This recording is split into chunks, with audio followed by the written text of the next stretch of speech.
All right, let's talk about blueprints. Not for buildings, but for data, which can be just as complex.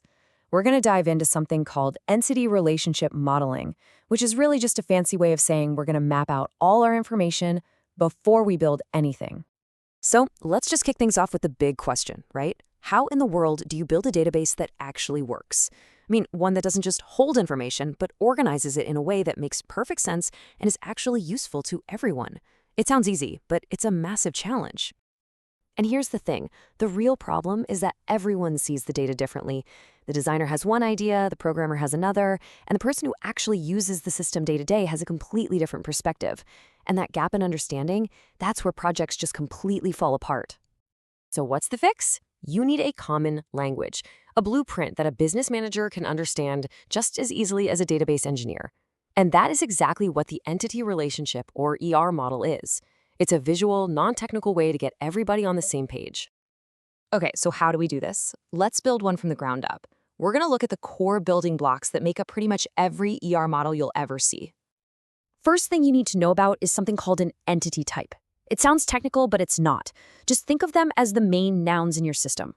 You know, a customer, a product, a car, any key object or concept that you need to keep track of. Okay, so for our little blueprint, let's start with two super simple entities. We've got staff, our employees, and we've got a branch of the company. Right now, they're just two separate ideas floating around as empty boxes. But you know, these boxes are kind of useless on their own. The magic happens when we connect them. And that's where relationships come in. If entities are the nouns, then relationships are the verbs. They describe how these different nouns interact with each other. So, back to our diagram. We can draw a line, give it a name, and boom! A branch has staff. See that? We just created a logical sentence that describes a fundamental rule of our business. It's that simple. Okay, this is a good start, but it's kind of vague, right? We know a branch has staff, but what do we need to know about them? We need the details, and that's the job of attributes. These are the specific pieces of information we need to store. So, let's add those details. For our staff, we need things like a staff number and a name. For the branch, we'll need a branch number and its address. And just like that, our basic blueprint is taking shape. It tells us what we're tracking, how it all connects, and the specific details we care about. Okay, but a really good blueprint does more than just show what's connected. It lays down the law, it defines the rules. And in ER models, these rules are called multiplicity. And honestly, this is where it gets really powerful. So what is multiplicity? It's basically how we capture real-world business rules on our diagram. You know, policies like an employee can manage only one branch, or a customer can have many bank accounts. It takes those rules and turns them into a super clear notation. All right, let's look at a one-to-one relationship. The real-world rule is this.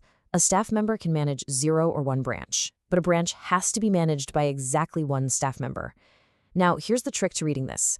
You always look at the number next to the other box to find the rule. So the 0.1 next to branch tells you how many branches a staff member can manage. Simple. Let's move on to one-to-many. This is super common. The rule here, a single staff member can oversee a whole bunch of properties, 0, 1, or many. But any given property is only overseen by one staff member, or maybe none at all.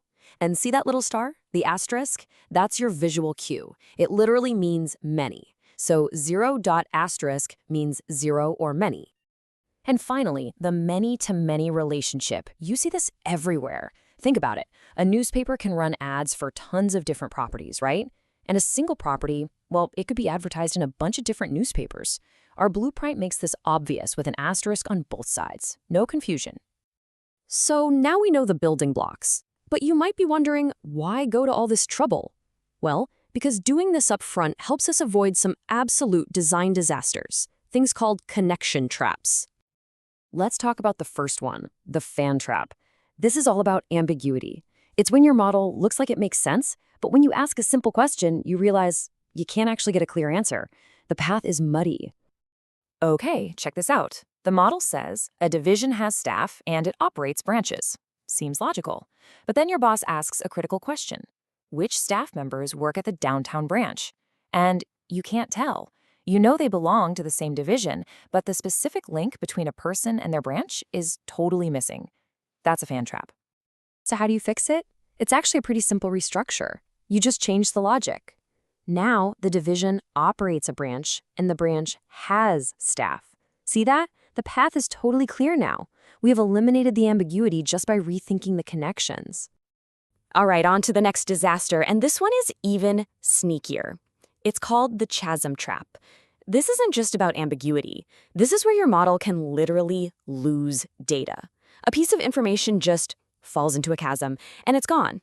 Let's walk through this one. We've got a branch that has staff, and those staff oversee properties. Makes sense. But here's the catch. That relationship is optional. What if you just listed a new property and nobody's been assigned to it yet? Poof! Our model has no idea which branch that property belongs to. The link is broken, and that crucial information is just lost. And the fix, once again, is to make the connection explicit. We just add a direct relationship. A branch offers a property. That's it. Now, it doesn't matter if a staff member is assigned or not. We always know which branch a property belongs to. The gap is closed. No more lost data. Okay, so we've seen the building blocks and the disasters to avoid. Let's bring it all home. Why does this blueprint matter so much? Why do we spend all this time drawing boxes and lines before we build? Well, when you get this right, a few amazing things happen. First, it becomes the single source of truth that everyone, the managers, the programmers, the users, can agree on. Second, it makes complex business rules visual and easy to understand. But most importantly, it helps you find those huge expensive problems like fan and chasm traps when they're just drawings on a whiteboard, not a nightmare buried in code. It really is the foundation. And really, it all comes down to this. The whole point is to have a model for communication that is non-technical and completely, totally free of ambiguities. That's the goal. So, I'll leave you with the challenge. Start looking around you. Think about your music library, your work projects, or even a local club's membership list. Now that you know the building blocks, what real-world system could you create a blueprint for?